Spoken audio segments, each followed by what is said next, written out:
AON, como firma de servicios profesionales, siempre ha estado apoyando a todos nuestros clientes en estos momentos en situaciones relacionadas con la vuelta a esa nueva normalidad a la que nos vamos a enfrentar. Hemos tenido varios eventos desde el punto de vista de directores en recursos humanos, desde el punto de vista un poco más de equipos, cómo volver a la normalidad.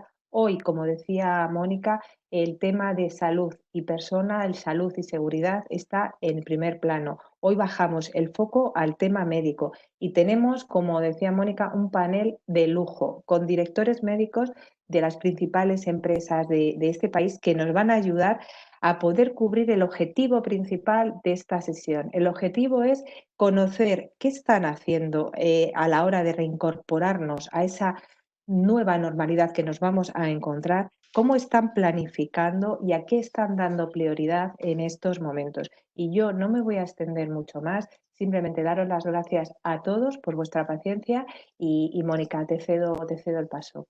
Perfecto, muchas gracias Marisol. Y arrancamos ya con una pregunta que me gustaría formularos a todos los panelistas, la misma pregunta para todos y que os rogaría que respondierais entre 1 minuto, máximo 2. La pregunta es la siguiente: ¿cómo estáis planificando a nivel médico la reincorporación a las oficinas después de la actual fase de confinamiento que estamos viviendo? ¿Lo estáis planteando por fases, por colectivos? ¿Qué aspectos serán cruciales? Os rogaría respuesta rápida. Empezamos, por favor, Javier Sanz, director médico de Deloitte. ¿Te parece que arranquemos contigo, Javier? ¿Cómo lo estáis programando? Bueno, primero, buenos días. Lo estamos programando basado primero en una coordinación lo más estrecha posible entre diferentes departamentos. Aunque es un problema sanitario, evidentemente afecta a toda la organización. Entonces, los departamentos de recursos humanos, de logística, financiero también y médico van en uno. Y de luego lo que parece evidente es que la incorporación, la normalización después de esto que nos está pasando, va a ser gradual, no va a ser en modo alguno de forma súbita de todo el mundo a trabajar. Va a ser de forma gradual, con unas premisas, en primer lugar, proteger a los más vulnerables, a la población más vulnerable, con lo cual lo que tenemos que hacer es estratificar bien a nuestra población por riesgos. En segundo lugar, viendo también, teniendo herramientas que nos ayuden a garantizar la seguridad no solo de las personas, sino la seguridad para terceros, para sus propios compañeros de trabajo, y generando una trazabilidad en los sistemas de vigilancia sanitaria que normalmente hacemos, ¿no? ¿Cómo estáis organizando la vuelta a la nueva normalidad en Repsol? Bueno, pues como ha dicho Javier Sanz, lo primero es un trabajo coordinado de muchísimas áreas porque estamos implicados absolutamente todos para que esta vuelta se haga lo mejor posible.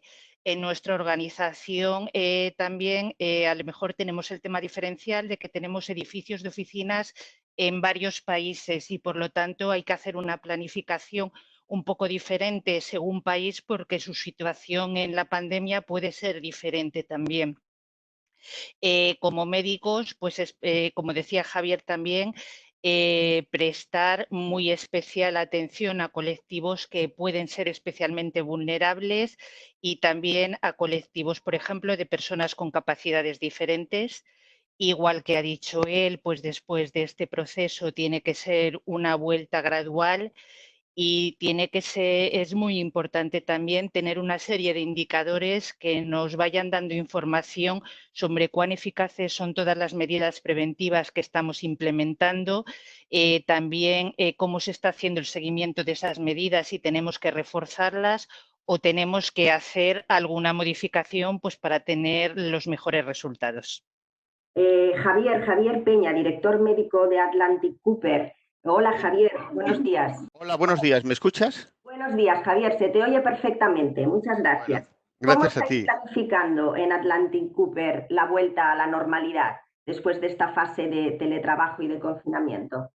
Bueno, antes de nada agradecer aún la invitación a esta mesa. Nosotros desde Atlantic Cooper estamos encantados de aportar nuestra experiencia. Nosotros somos industria crítica y hemos estado abiertos durante todo el confinamiento. Mantenemos actualmente en el proceso de fundición, somos una fundición de cobre, presencia de unos 400 trabajadores entre propios y contratistas, que puede ser aproximadamente la mitad de lo que suele ser la plantilla que se suele mover por planta. Tenemos previsto incorporar progresivamente gente de operaciones, mantenimiento, contratas a corto plazo, aproximadamente unas 100, 150 personas más, y el personal que está en situación de teletrabajo no se va a incorporar de momento, sino que lo hará de forma muy progresiva a lo largo del verano. Así que la vuelta al trabajo pues no es tampoco muy diferente de lo que hemos hecho hasta ahora. Tenemos que asumir si es cierto que cuando termine el confinamiento habrá más riesgo, habrá más interacciones en la calle, habrá más personal en la planta, habrá más infectados y tendremos que aislar a mucha más gente. Y en ese sentido la clave es la anticipación en la respuesta para proteger a las personas y para poder mantener la actividad.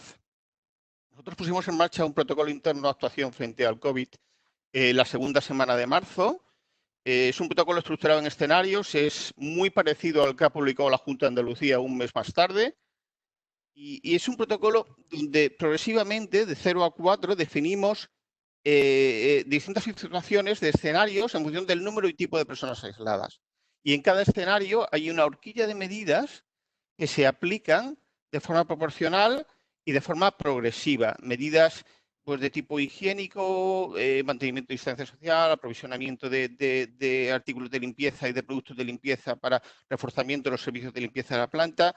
Muy importante la organización de equipos, en segundo lugar, turnos, retenes, estructura de bonos de llamadas, estar preparados para modificar procedimientos específicos de trabajo. Hay procedimientos de trabajo que en la medida en que estamos trabajando con el 50% del personal que tenemos normalmente en planta, tienen que operarse esas tareas con menos gente de lo habitual. Aprovisionamiento haciendo un acopio de material de protección y de todo aquello que le pedimos, está haciendo un trabajo extraordinario. El teletrabajo que lo implantamos prácticamente desde la segunda semana de marzo, día 16 de marzo, ya mandamos a toda la gente que podía teletrabajar a teletrabajar. Cerramos la Oficina General de Madrid, tenemos la sede central. Dentro del Departamento de Comunicación también hemos puesto en marcha estrategias que han evolucionado. Primero trabajamos con cartelería, luego hemos visto cómo el WhatsApp era mucho más operativo y mucho más ágil. Tenemos un grupo de WhatsApp importante, implicando a la representación legal de los trabajadores, absolutamente fundamental. Luego veremos también un poco por qué. Y un sistema de seguimiento epidemiológico, que es el que llevamos en servicio médico, que creo que es un punto interesante a ver con un poco más de detenimiento. Me gustaría plantearle una pregunta directa, María Jesús, y es que como médico y psicóloga, ¿cómo crees que debe tratarse concretamente el impacto psicológico en el regreso a la nueva normalidad? Bueno, muchas gracias lo primero por hacerme la pregunta primero y así permitirme incorporarme a una reunión que me pusieron ahora después. A ver, el impacto psicológico de la pandemia lo llevamos viviendo desde el principio, que yo creo que es principalmente un tema de incertidumbre porque, bueno, vamos conociendo nuevas cosas sobre esta enfermedad por días o por horas. Entonces, bueno, nosotros este impacto psicológico lo llevamos viviendo desde el principio porque al igual que a otros compañeros, como actividad esencial, no hemos cerrado todas nuestras actividades y entonces tenemos una serie de colectivos que tienen unas necesidades especiales, por los que están trabajando a que hay que reorganizarse a las nuevas características de la actividad, como en centros industriales y refinería, o la gente que está trabajando de cara al público, como las estaciones de servicio butano, que tienes que ir a trabajar en momentos muy difíciles de la pandemia. Tenemos personal expatriado que también pues, tiene un impacto psicológico muy importante en ellos porque están pues, muy alejados a lo mejor de sus seres queridos y de su familia de apoyo y están en países que su sistema sanitario es diferente y a veces, bueno, pues de un nivel de calidad no similar al de sus países de origen. y tenemos también personal que trabaja en plataforma o en zonas remotas, que está en unas situaciones pues, de contacto muy estrecho con gente y que además tiene dificultades en caso de ponerse enfermo para evacuación, o que también están en contacto con poblaciones especialmente vulnerables. Y bueno, pues de todo este trabajo con todos estos colectivos, cosas que hemos visto que son importantes y que funcionan en el apoyo psicológico es, por ejemplo, tener unas directrices muy claras sobre las medidas de prevención que se conozcan bien y lleguen bien a todos los trabajadores, y hacer un refuerzo a través de diferentes medios y de diferentes canales para tratar, digamos, de que todos las asimilemos, porque a lo mejor algunas son especialmente difíciles. Por ejemplo, las medidas de distanciamiento social, yo creo que para idiosincrasias como los españoles son difíciles de seguir porque nos gusta mucho una interacción social cercana. Y entonces, pues volver a un medio donde a lo mejor vas a tener que darle pues, un pésame a un compañero que sabes que ha tenido una pérdida importante de un ser querido a 2 metros de distancia, es un tema difícil. Otra cuestión es hacer acompañamiento por todas las áreas, tanto servicios médicos, como hemos dicho que todas las demás áreas estamos implicadas, pues otras áreas de servicios de prevención o relaciones laborales o gestión patrimonial, o todas tener canales para que los trabajadores hagan llegar sus inquietudes individuales y hacerles un acompañamiento y darles respuestas en todas estas inquietudes individuales, y un acompañamiento a los enfermos. Dar también, en algunos casos en los que se necesita un apoyo psicológico asistencial. Nosotros, por ejemplo, en España tenemos unos servicios de conciliación, una empresa donde se ofrecen sesiones de psicoterapia gratuitas que pueden ser bien para los empleados o bien para sus familiares. Y luego también tenemos apoyo psicológico a través de las sociedades de seguro médico. Y también tenemos que conseguir que esta información llegue para las personas que lo necesitan, puedan solicitar. Y luego otro aspecto muy importante es también el reconocimiento de todo el esfuerzo que están haciendo las personas que están yendo a trabajar y que con su esfuerzo pues está consiguiendo mantener su actividad y su aportación al resto de la sociedad, ¿no? Pues agradecimiento por parte de la dirección, por parte de los responsables, campañas a través de redes sociales haciendo un reconocimiento a la labor, bueno, porque esta gente necesita también verse valorado en su esfuerzo. Muchas gracias, María Jesús. Qué importante, ¿verdad? Es la comunicación en momentos. Es como, comunicación es como un bálsamo, ¿no? Para la incertidumbre, la inquietud y esta situación que psicológicamente acarrea dificultades. Absolutamente de acuerdo. La comunicación es básica en los momentos de incertidumbre. Perfecto. Buenos días, Araceli. Araceli Morato es la directora médica de BBVA y me gustaría retomar contigo, Araceli, la primera pregunta, que es ¿cómo estáis planificando la vuelta a la nueva normalidad después de esta fase que estamos pasando ahora de confinamiento y teletrabajo? ¿Te refieres yo creo que lo primero que vamos a decir es lo que estamos haciendo con las personas que están en la oficina, porque tenemos muchos trabajadores esenciales que están trabajando. Claro. Entonces, nosotros, la mayor parte de los trabajadores que tenemos están trabajando en remoto, en servicios centrales, pero es verdad que tenemos un porcentaje de personas que están trabajando en las oficinas, ¿no? Entonces, aunque en principio desde el inicio de la crisis, BBVA recomienda a sus clientes operar en la medida de lo posible mediante canales digitales o por teléfono. La verdad que donde casi la totalidad de las operaciones se pueden hacer de forma digital, pues se ha intensificado la atención de los gestores para que puedan ayudar a las personas que lo necesiten en las operaciones financieras, etcétera, más complicadas. No obstante, parte de la red de oficinas del banco permanece abierta para garantizar los servicios esenciales.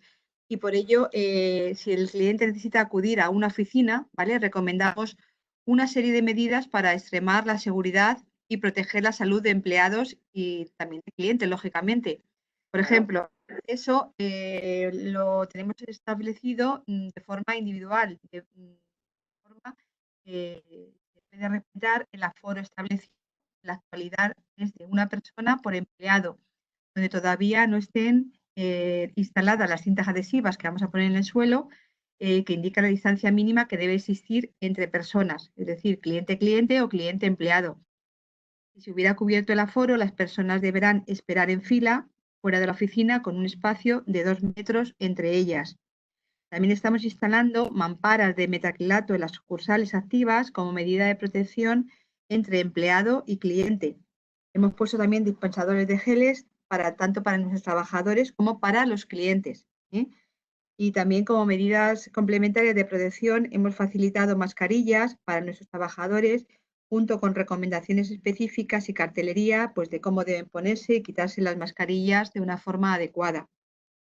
También hemos facilitado kit de limpieza de forma individual, de forma que se pueda asegurar la higiene, no solo en el puesto de trabajo, sino en la zona compartida con el cliente, si fuera necesario, sin tener que esperar a la limpieza diaria, que hacemos de forma muy intensificada y con los desinfectantes exhaustivos, con los desinfectantes, recomendados y autorizados por el Ministerio de Sanidad.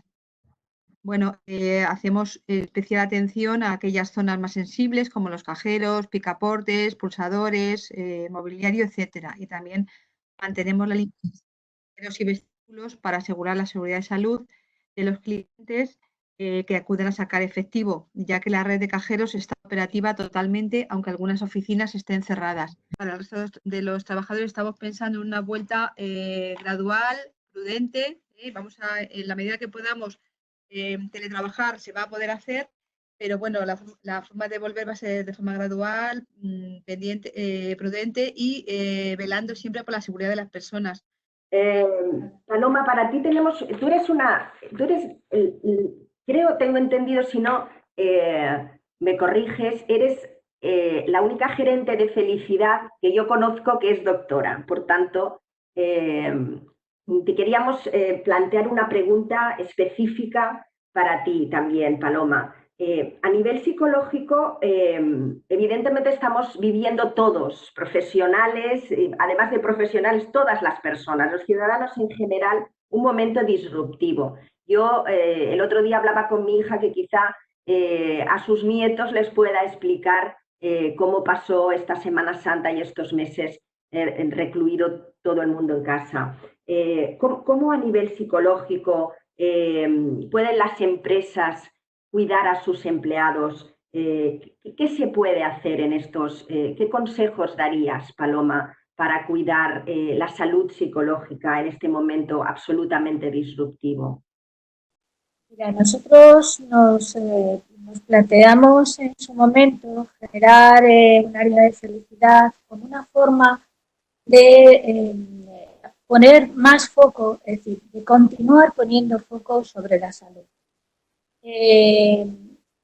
Realmente, cuando tú hablas de que efectivamente es un momento disruptivo, y lo es, lo que necesitamos es volver a las fuentes. La fuente es nuestra mente. Nuestra mente es la que dirige absolutamente todo en nuestra vida, incluyendo la salud física, no solo la salud psicológica, también la salud física.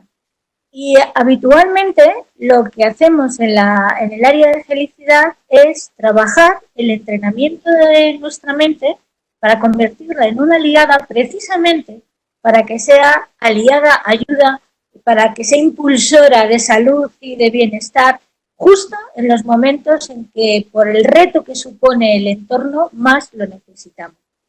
A lo largo de estos días, lo que hemos estado haciendo es vídeos en colaboración con algunas de las asociaciones con las que trabajamos, Rentabilidad, Hosteleo, vídeos que se han ido distribuyendo a todos los trabajadores, vídeos en los que fundamentalmente les hablaba yo en este caso, de lo importante que es tener en cuenta una serie de cosas, como por ejemplo, mantenerse activos, ¿de acuerdo? Es decir, lo que yo llamo las 4D, La D de deporte, la D de dieta, una buena alimentación, la D de descanso o de sueño, mantener nuestro ritmo de descanso, y la D de disfrute, que también es mantenerse activo.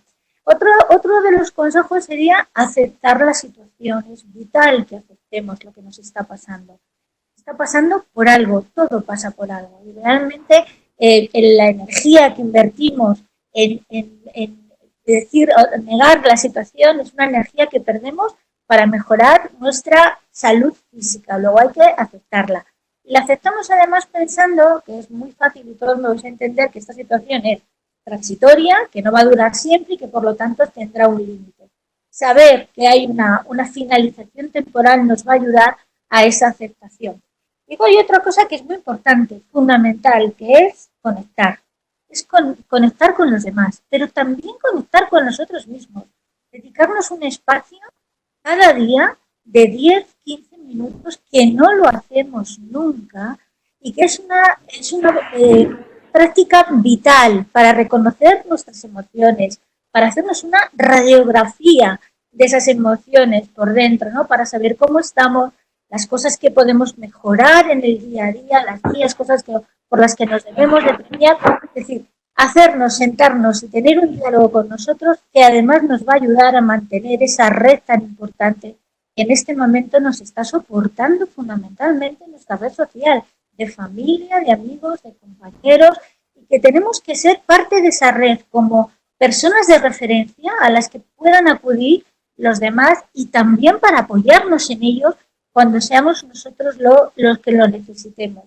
Y por último, hay algo muy importante, que es mantener una actitud de optimismo, que no es ver las cosas de color de rosa, o no es ver el frasco medio lleno en vez de medio vacío. No, optimismo es trabajar cada día para que las cosas ocurran en su mejor versión y practicar la gratitud con el entorno y también con nosotros mismos, darnos premios porque realmente estar bien, ayudar, contribuir a que los demás se puedan cuidar y cuidarnos nosotros mismos en este momento está siendo la base, la clave más importante para todo ello. En definitiva, todo eso son vídeos con mensajes muy positivos, pero además estamos haciendo algo muy importante, fijaros, en esa red social que entendemos que hay que estimular, activar e impulsar, lo que hemos hecho es preguntar a la gente que necesita ayuda, por el motivo que sea, porque tiene algún problema pues de ansiedad o sin ansiedad, es decir, o que no se encuentra bien, tiene un malestar. Bueno, pues nos hemos puesto en contacto con personas de dentro, es decir, hemos puesto en contacto personas que tienen malestar con coach, personas certificadas dentro de la empresa, dentro de la compañía, compañeros certificados en coaching, para poder establecer eso, incluso hemos descubierto que tenemos psicólogos colegiados y activos que trabajan en otras actividades, pero que a la vez son psicólogos. Y luego también hemos propuesto a aquellas personas que por el motivo que sea prefieren aguantar o mantener su anonimato y acudir a alguien porque ese malestar es mayor de lo que ya podemos de alguna manera entender que supera a lo que es una conversación o unas actividades de coaching, unos psicólogos externos para que puedan acudir a ellos como profesionales especializados. Para que os hagáis una idea, solamente un segundo si me lo permites, para que os hagáis una idea. Al final de todo esto es mantener conciencia, es fomentar la conciencia de lo que estamos viviendo, la conciencia de que esto es una oportunidad, esto es una gran faena, es un momento desgarrador para muchas familias, es un momento en el que evidentemente hay que apoyar a mucha gente que lo está pasando muy mal, es un momento en el que hay que prepararse para seguir apoyando a gente que lo va a pasar muy mal cuando se vaya desescalando el confinamiento poco a poco, pero también es una oportunidad para muchas cosas. Es una oportunidad para flexibilizar nuestra mente y sobre todo para ser conscientes de que cada día es una oportunidad para mejorar nuestra salud y nuestro bienestar. Y desde ese punto de vista fomentamos y estimulamos el mindfulness, la meditación, como herramienta básica. Por ejemplo, el lunes próximo tenemos una gran meditación colectiva a través de Webex, donde ya tenemos casi 200 personas anotadas, registradas para participar en ellas. Y cuando todo esto acabe, seguiremos en ese camino de fomentar la conciencia a través de la meditación, a través de un proyecto que hemos llamado Somos Mindfulness, porque realmente entendemos que conciencia, autoconciencia y autoconocimiento son claves fundamentales para afrontar esta situación de reto en las mejores condiciones. Y un poco para algunas de las empresas que nos están escuchando y que seguramente no tendrán una dirección médica, un departamento médico en su organización, Marisol Sanz de AON, algunas preguntas con relación a los test rápidos, a los PCR o a los de inmunidad. ¿Las aseguradoras de salud están cubriendo? Y creo que puede ser una pregunta interesante para los participantes. ¿Las aseguradoras de salud están cubriendo los test rápidos PCR o de inmunidad? Marisol. Pues mira, Mónica, las aseguradoras de salud están cubriendo todo lo que está cubriendo el Sistema Nacional de Salud. Las aseguradoras desde el principio se han puesto a disposición de las autoridades sanitarias para cubrir tanto tratamientos, hospitalizaciones, pruebas diagnósticas, todo lo que la sanidad pública está cubriendo. Entonces, en la medida en que una persona que esté ingresada en un hospital público se le realicen los test, las compañías de salud también lo están cubriendo. Fuera del ámbito, lo que es hospitalario, personas o con unos criterios de hospitalización, no se están cubriendo esos test. Pero lo que sí me gustaría decir, y estoy de acuerdo con lo que manifestaba Pilar del pasaporte inmunológico, que cada empresa es un mundo. Que aquí estamos escuchando a grandes empresas que nos están diciendo lo que han hecho ellos, pero que lo que tenemos que hacer cada una de las empresas, y es lo que está haciendo AON, es hacer un mapa de riesgos, de sus propios riesgos, conocer a esos colectivos vulnerables, conocer a los colectivos críticos que sí o sí tienen que volver y luego priorizar las medidas de salud, priorizar empezando por las personas, los espacios, la flexibilidad horaria, las medidas protectoras higiénicas que les voy a tener que poner a mis empleados y luego ver qué interrelación voy a tener con mis clientes. Cada empresa es diferente. Aún desde el día de la semana del 9 de marzo hemos estado teletrabajando, por lo tanto, nuestras necesidades son distintas de las que puede tener Araceli, que ya nos ha contado que tiene gente trabajando y tiene gente físicamente trabajando y teletrabajando, las de Pilar, que tiene una red súper atomizada, por supuesto, los de Javier, el Atlantic Copper, seguro que también tienen otras necesidades, es decir, que aquí estamos escuchando tendencias, informaciones. Cada empresa luego debe hacer un informe propio, personal, y decidir qué tiene que hacer. Las empresas están decidiendo si hacer test o no. Escuchemos a los expertos, hagamos un análisis y decidamos. Aún todavía no ha tomado una decisión. Aquí estamos pues esperando a ver cómo va la evolución de la situación médica y tomaremos una decisión. Las compañías de seguro nos están acompañando desde el primer momento, pero siempre siguiendo los criterios de las autoridades sanitarias. Muy bien. Es cierto que en esta orden de la semana pasada se dice que deberán ser prescritas por un facultativo. ¿Qué sucede con estas empresas en las que no disponen de servicio médico en las plantillas? ¿Qué consejo les podéis dar? ¿Me preguntas a mí, Mónica? Sí, efectivamente. Vamos a ver, bueno, pues ¿Quién debe prescribir los test? es un tema que habrá que coordinar cada empresa. Las sociedades de prevención probablemente puedan echar una mano, pero también es cierto que hay proveedores de esos test, quizás más pequeños, no a gran escala, que también aportan esa facilidad de la prescripción médica. Entonces, cualquier empresa, sea de gran tamaño, mediano, pequeño, puede tener accesos a esos test. Cualquier duda, preguntar a la gente que tengáis, a los asesores, a vuestros, no sé, corredores, brokers, aseguradoras, porque ellos os pueden ayudar. De acuerdo, muchas gracias. Hola María. María, buenos días. Hola, buenos días. ¿Me oís bien?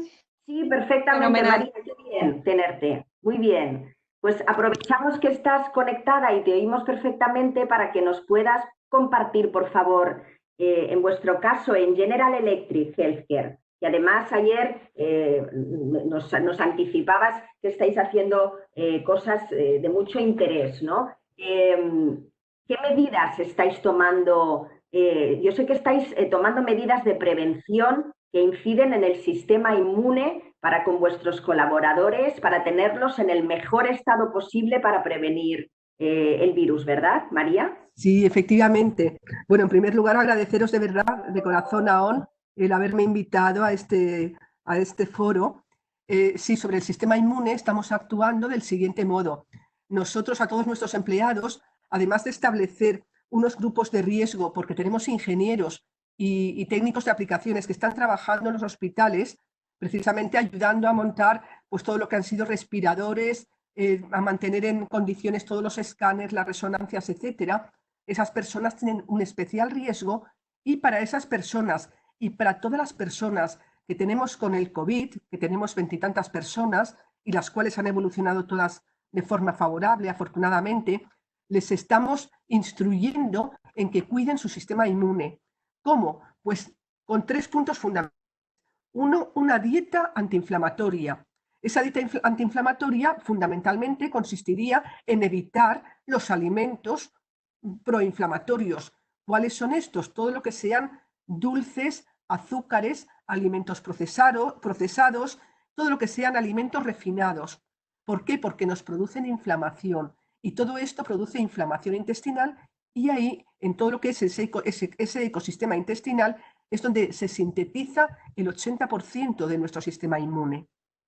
Por tanto, es fundamental la dieta pobre en azúcares, pobre en carnes rojas, pobre en grasas saturadas y una dieta más rica en fruta, verdura, ensaladas, pescados azules sobre todo, que son ricos en ácidos grasos omega 3, que son antiinflamatorios, ricas en legumbre, etc.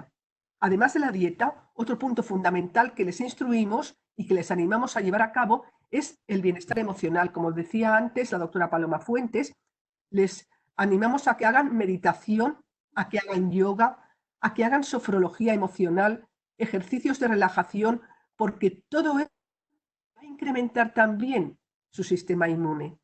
Y luego, ya como complemento, dar una suplementación con medicamentos, pero que todos los podemos adquirir fácilmente en la farmacia, como son la vitamina D, que es uno de los 3 pilares de la inmunidad, la vitamina C, zinc, quercetina, que son también antioxidantes y virucidas para el caso del SARS-CoV, ¿no?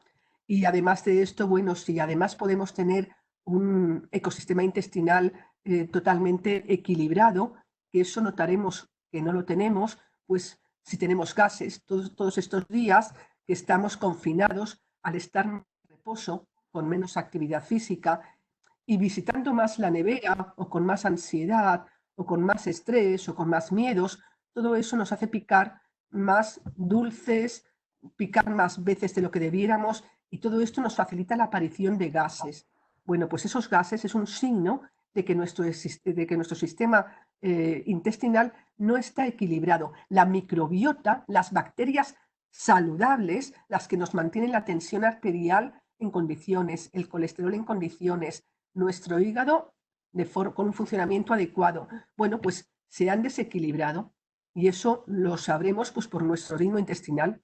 Es decir, nos hemos estreñido más o tenemos unas deposiciones más blandas y para tratar esto pues tendríamos que tomar aminoácidos y probióticos.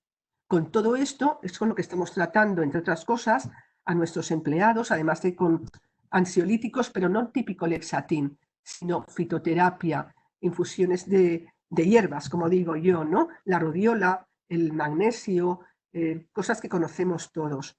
Y la verdad es que han evolucionado todos bien, ninguno ha precisado ingreso hospitalario, gracias a Dios, y bueno, y espero que continuemos así.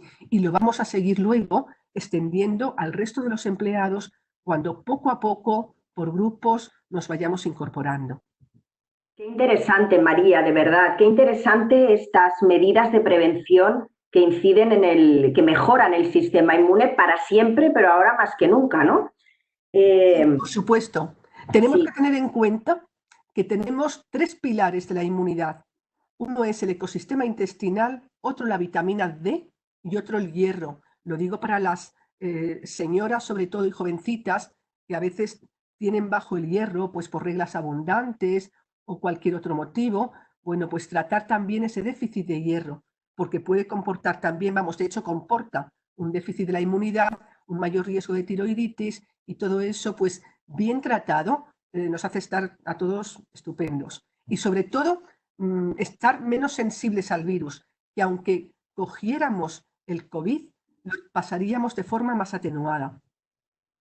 Muy bien, muy interesante. Me gustaría formular algunas de las preguntas que nos están enviando los participantes. Habíamos citado un tema que me parece muy interesante también, que es el tema del pasaporte inmunológico, que además ha generado bastante polémica, y en este caso Pilar creo que era la que decía que generaba, le generaban muchas dudas a nivel de confidencialidad, etcétera. Hay una participante, Cristina, que nos está preguntando, estamos hablando de un pasaporte inmunológico. A fecha de hoy, ¿existen evidencias médicas de que es una garantía de no contagio? Nos preguntan. María, ¿te atreves a responderla? Sí, totalmente. ¿Qué opinión tienes del pasaporte inmunológico? Yo estoy totalmente de acuerdo con la doctora Pilar Urdiola. Es decir, por una parte tenemos el tema de la confidencialidad, por otra parte tenemos el que tenemos un resultado de una PCR de si tenemos genoma del virus en ese momento, pero eso no va más allá que el día que hemos hecho o realizado el análisis. Al día siguiente ya no sabemos si lo tenemos o no. Por tanto, veo que un pasaporte inmunológico no supone una garantía. Ahora mismo nos queda mucho por aprender de este virus. Estamos aprendiendo día a día, hora a hora, y la verdad es que creo que lo importante es que mantengamos una distancia social, que tengamos nuestro sistema inmune lo más protegido posible, que evitemos el contacto con las personas que sabemos que somos conocedores que tienen el COVID en ese momento y que tienen una PCR elevada en ese momento, pero es verdad que de ahí a que el pasaporte inmunológico tenga total validez es difícil, porque no sabemos a día de hoy el periodo de garantía que nos ofrece una inmunoglobulina G elevada. Es decir, ese sería el anticuerpo, el último que se eleva y el que teóricamente nos garantiza que hemos pasado un COVID. Pero no nos dice si hoy lo tenemos elevado y mañana nos puede estar ya disminuyendo. Por lo tanto, no sabemos si estamos inmunes o qué cantidad de inmunes estamos hacia ese virus. Claro. ¿Qué otras opiniones? Araceli Morato, por ejemplo, de BBVA, o Javier Peña, de Atlantic Cooper. Doctores, ¿qué opinión tenéis en relación al pasaporte inmunológico? A ver, yo creo que el análisis de riesgo, tanto de la actividad de tu empresa y de los subgrupos que puedas establecer dentro de tu empresa, corregido con la incidencia epidemiológica que hayas tenido de casos en cada uno de esos subgrupos, es la base fundamental para establecer riesgos y para a partir de ahí identificar qué personas pueden ser útiles el hacer test y con qué frecuencia hay que repetir esos test. Pero realmente importante es que tú tienes que hacer una estimación de riesgo individualizada de cada grupo y de cada persona que tienes en la planta. Entonces, en función de eso, habrá gente a la que tengo yo, por ejemplo, en la planta en Huelva, a la que en el caso de que les haga test o cuando se los haga, tendré que hacérselos con una cierta frecuencia, y personas que están en las oficinas centrales de Madrid, donde por el contexto epidemiológico en el que viven, la indicación de los test va a ser diferente. Entonces, lo previo, antes de implementar medidas o de ver qué medidas implementamos, que hay que hacer es una identificación y evaluación de riesgos. Luego ya hablamos del plan de acción. Y la medición del estado inmunológico de los trabajadores va dentro de esas medidas del plan de acción. Entonces, lo realmente importante es estimar el riesgo y, una vez que implementes medidas, saber esa medida que has implementado, tener claro cuánto tiempo te dura la seguridad y cuánto tiempo tiene que pasar hasta que lo vuelvas a hacer. Esta situación tiene que ver no solamente con riesgo, tiene que ver con percepción de riesgo y tiene que ver con gestión de incertidumbres. El mundo de los test y el mundo de los pasaportes tiene mucho que ver también con un componente mediático y con una forma en la que estamos explicando esto. El test es una herramienta que va a ser muy útil realizada a nuestros trabajadores para conocer el estado epidemiológico de nuestra población. Pero si es un pasaporte, asumamos que ese pasaporte habrá que renovarlo con bastante frecuencia en función de cuál es tu subgrupo poblacional y cuál es el riesgo que tiene ese subgrupo poblacional. Claro, de nuevo hablamos de que es una foto fija con una duración indeterminada en muchos casos. Tampoco sabemos exactamente cuánto dura ese resultado, ¿no? Mónica, permíteme, estoy totalmente de acuerdo con todo lo que han dicho mis compañeros, pero sí quiero decir que hay empresas que por su tipología de trabajo tienen que mandar gente a ciertos trabajos, a sitios como puede ser Israel, como puede ser Nueva Zelanda, Australia, Estados Unidos, y sí que requieren de alguna certificación. No sé si le tenemos que llamar pasaporte o cómo le tenemos que llamar, pero requieren de alguna certificación para que les dejen entrar a hacer esos proyectos, esos trabajos. Entonces, si bien es cierto que no sabemos cuánto dura la inmunidad, es un virus que es nuevo, no sabemos cuál van a ser, cómo se va a comportar, por lo tanto no podemos predecir, pero sí podemos estimar que cierta inmunidad va a dejar. Estoy hablando siempre de los test en los que voy a medir la inmunoglobulina G, los que voy a medir si ya ha pasado la enfermedad. Quizás ese testimonio que nos pueda dar un certificado, una carta, un aval, como queramos llamarle, sí va a ser útil para ciertas empresas que necesitan enviar gente a trabajar y no van a poder pasar a otro país si no se certifica de una manera fehaciente que se ha pasado la enfermedad. Entonces, teniendo en cuenta todas las consideraciones que ha dicho tanto Pilar como Araceli intentaba ahí decirlo, María y Javier, creo que sí que debemos de buscar soluciones temporales, por supuesto temporales, pero que permitan a ciertas empresas poder seguir manteniendo su negocio, su estrategia, su actividad. Muy bien, muchísimas gracias, Marisol. Yo creo que efectivamente es que hay ahí una necesidad en muchos casos y también una incertidumbre. Iremos viendo los próximos días. Estamos en una situación en la que cambian muchas cosas de un día para otro y hay que estar muy atentos a todos los cambios. En relación siguiendo con el tema de los test, que veo que suscita mucho interés, hay una persona, concretamente Pilar, que nos pregunta a los participantes, a los directores médicos. Buenos días, quería preguntar si los seguros de salud que tienen vuestras empresas os cubren los test del COVID-19. Algo que Marisol ya había dicho de manera genérica, pero aquí hay una pregunta concreta para cada uno de vosotros. ¿Cómo estáis financiando los test? Si es que los estáis haciendo, en algunos casos nos habéis dicho que sí, y si vuestros seguros de salud os están cubriendo estos test. Javier, por ejemplo. Nuestro caso está asumiendo el coste, lo paga el servicio médico, presupuesto de servicio médico lo paga Atlantic Copper, y sobre todo porque hasta ahora sí es cierto que hemos seleccionado mucho los test que hacíamos. Nosotros hasta ahora hemos estado trabajando con el WONFO, con el test aprobado por el Carlos III, y únicamente con ese test. Entonces, hasta ahora lo ha pagado el servicio médico, que era quien hacía la indicación y quien realizaba el test en un laboratorio dentro de los supuestos contemplados por la orden ministerial. Muchas gracias, Javier. En el caso, María en General Electric.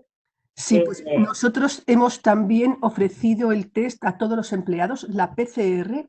Vamos a empezar a ofrecer ahora los anticuerpos de forma general, aunque a algunas personas ya se los hemos ofrecido de forma particular por circunstancias personales suyas. Lo está abonando de momento el empleado. La compañía se está planteando ahora correr con los anticuerpos y hemos llegado a un acuerdo con un laboratorio para que nos haga un precio especial para todos los empleados y familias de General Electric. También familias. Sí, sí, también familias. Porque nosotros cuando tratamos al empleado y a sus familias, y de hecho conviven juntos. Y los programas de salud los hacemos para los empleados y para la familia. Otro tipo de preguntas nos preguntaban, por ejemplo, más allá de concretamente el test, otros problemas físicos también que pueden haber relacionados con la COVID-19. Es decir, por ejemplo, nos preguntaban, ¿vamos a encontrar también problemas físicos relacionados, por ejemplo, con problemas de espalda, etcétera? Porque las condiciones de trabajo prolongado en casa hacen que no hayan podido ser revisados. ¿Algún consejo para estas secuelas físicas? ¿Cómo las estáis teniendo en cuenta? María, por ejemplo, de General Electric. Pues mira, las estamos tratando con actividad física, recomendándoles actividad física en casa en la medida en la que se pueda, porque estas técnicas de relajación, meditación y yoga y estiramientos que son tan importantes cuando estamos toda una jornada laboral trabajando, porque en la empresa estamos trabajando, pero subimos, bajamos escaleras, nos movemos, vamos a visitar a unos o a otros, pero es que aquí yo creo que estamos más horas todavía, si cabe, y además inmovilizados porque no nos movemos del sitio entre una teleconferencia y todas las actividades que tenemos. Yo les trato con fitoterapia, exactamente, pues mirar con cúrcuma, con los nombres comerciales correspondientes, pero que actúa como antiinflamatorio, como analgésico, y evito darles antiinflamatorios para perjudicarles menos su estómago y su hígado. Y la verdad es que, bueno, sí que tenemos, es verdad, algunos problemas de cuello y de cervicalgias y de lumbalgias, pero de momento escaso para lo que me esperaba, ya veremos luego, porque luego me imagino que todo esto saldrá, ¿no? Al igual que otras cosas. Una cosa que quería decir, que no sé si antes me he expresado mal en cuanto a los test, es que General Electric va a correr con el gasto de las inmunoglobulinas, de los anticuerpos, pero para los empleados nada más. Es decir, a la familia se lo ofrecemos, pero la familia sería la propia familia la que abonaría el gasto del test, ¿eh? Claro, claro, sí, sí, de acuerdo, entendido. María, gracias. Gracias a vosotros. Otras preguntas, por ejemplo, son, Cecilia, por ejemplo, nos dice que está absolutamente de acuerdo con la doctora Sanz, los test son fundamentales, pero le gustaría saber si los directores médicos están pudiendo acceder a la compra de estos test, aunque sea de manera privada. Ella nos indica que están teniendo grandes dificultades para acceder a ellos para pacientes asintomáticos como colectivo de empresa. ¿Se está dando dificultad para acceder a la compra de los test de manera privada? Ir y comprar parece que es fácil, por lo que estoy viendo, porque hay muchísima oferta. El problema es que entra la incertidumbre, es de comprar porque me tienen que autorizar a utilizarlos. Entonces, teniendo en cuenta lo que pasó la semana pasada, como os he comentado, con una empresa que le requisaron 2.000, pues queda la duda. Entonces, bueno, yo digo que creo que lo idóneo es hacer presentar un protocolo para aplicación de estos test a salud pública de las comunidades autónomas y entonces que ellos nos digan, en función de lo que nosotros presentamos, de por qué, de a quién va a ir dedicado y por qué razón se van a realizar esos test, nos digan si están de acuerdo, conformes en que hagamos a tantos trabajadores, dependiendo de colectivos, como también estaba comentando antes Javier, que depende también un poco de a quién vayan dirigidos estos. Yo creo que argumentando las cosas, pues probablemente, no lo sé, pero probablemente a fecha de hoy puede que nos encontremos con una respuesta de que masivamente a todo el mundo no, pero posiblemente a los trabajadores de críticos digan que sí, o posiblemente a trabajadores que han pasado enfermedad nos digan que sí, no lo sé. Vamos ahora mismo, pero bueno, lo que es comprarlos yo creo que no es difícil, se puede en determinados lugares, pero el tema es comprarlos, aplicarlos y que esté conforme con la normativa vigente y no tener un problema en ese sentido. He contestado, ¿no? Sí, sí, por supuesto que sí, muchas gracias. Sí que, por ejemplo, hay una participante, se llama Cecilia, que nos dice que tras la publicación del Real Decreto, diferentes laboratorios se están viendo obligados a no venderlos. Y dedicarlos, entiendo, a la sanidad pública. ¿Alguna otra pregunta, por ejemplo? Sí, nos preguntan sobre la desinfección de las oficinas. Para cambiar un poco de tema, nos preguntan si creen necesaria la desinfección total de las oficinas antes de la incorporación progresiva de colaboradores. Nosotros tenemos un protocolo de desinfección, lo hemos aplicado en los puntos en los que hemos detectado casos. Nosotros hemos tenido un solo caso positivo en el tiempo que hemos estado abiertos, con aproximadamente unas 30 personas aisladas. Entonces, el único caso positivo fue uno de mis enfermeros y desinfectamos las instalaciones del servicio médico. Con una empresa especializada, aparte de haber reforzado a distintos niveles todos los servicios de limpieza de la planta. Quizás dentro de nuestra actividad hay zonas un poco más críticas, como puede ser vestuarios, donde se refuerza aún más la limpieza, pero sí en continuo vamos teniendo tareas de desinfección adaptadas a la estimación de riesgo, a la concurrencia de personas y también a qué personas pasan por esas zonas. Clara a la reincorporación de personal en oficinas, como decía, ahora mismo la mayor parte de las personas que tenemos trabajando son gente de operaciones, mantenimiento, contratas, lo que es el trabajo puro y duro de la fundición. El personal de oficinas se va a incorporar muy escalonadamente y evidentemente sí estableceremos un protocolo de desinfección, también en función de dónde es. Tienes que ser muchísimo más cuidadoso en las oficinas centrales de Madrid que tenemos en toda Europa que lo que debería ser en nuestro edificio central de Huelva, porque el contexto epidemiológico de Huelva y de Madrid no tiene absolutamente nada que ver y ni siquiera, además, por toda Europa pasa muchísima gente. Entonces, sí lo vamos a hacer. Creo que es importante tener, como decía, en resumen, uno programado y, por otro lado, tener capacidad de respuesta cuando aparece un positivo, cuando tienes que aislar a una o varias personas en un área. Y eso es fundamental porque esto tiene que ver, la forma en que manejamos el COVID tiene que ver en las empresas no solamente con el riesgo, tiene que ver con la percepción del riesgo, con el miedo que eso implica, tiene que ver con la gestión de la incertidumbre. Y hay que transmitir muchísima tranquilidad y hay que transmitir que se están poniendo todos los medios a la hora pues que la gente esté cómoda, tanto a nivel de trabajadores como a nivel de representación legal de los trabajadores. Muy bien. Marisol o Loli, no sé si queréis añadir algo antes de despedir ya la sesión.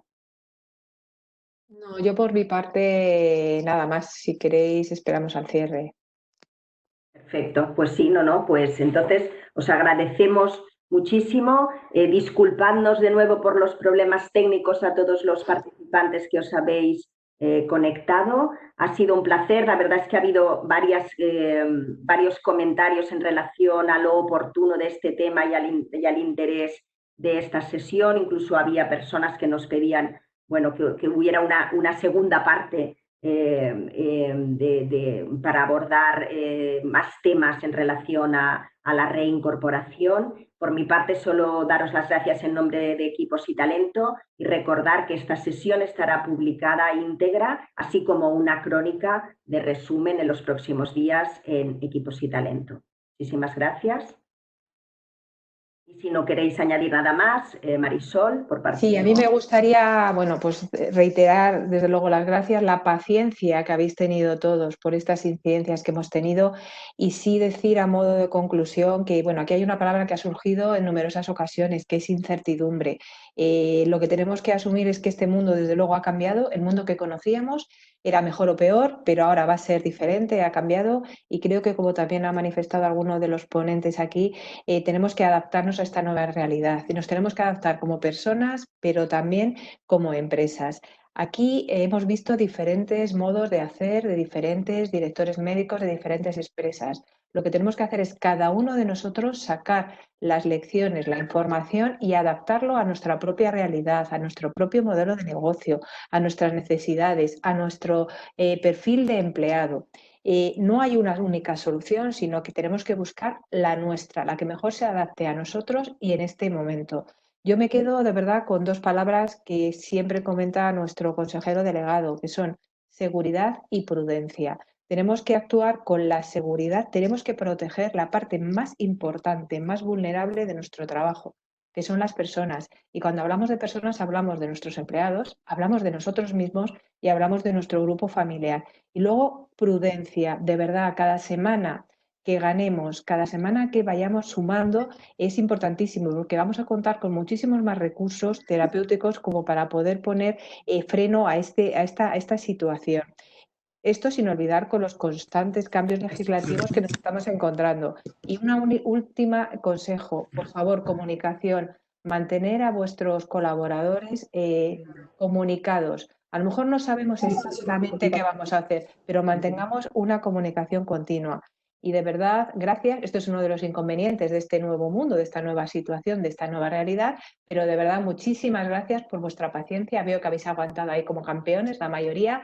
Y agradezco de nuevo a todos los ponentes porque sé que están agobiados, extrasaturados por su trabajo y les agradezco por sus conocimientos y la ayuda que nos han dado en este tema. Y por supuesto, Mónica, has orquestado esta orquesta de solistas de manera maravillosa. Muchísimas gracias. Gracias, Marisol. He hecho lo que he podido. Gracias de nuevo a todos los participantes, a los panelistas. Por mi parte, un placer y he aprendido mucho. Muchísimas gracias y nos despedimos. Hasta la próxima. Gracias. Adiós. Adiós. Gracias a vosotros.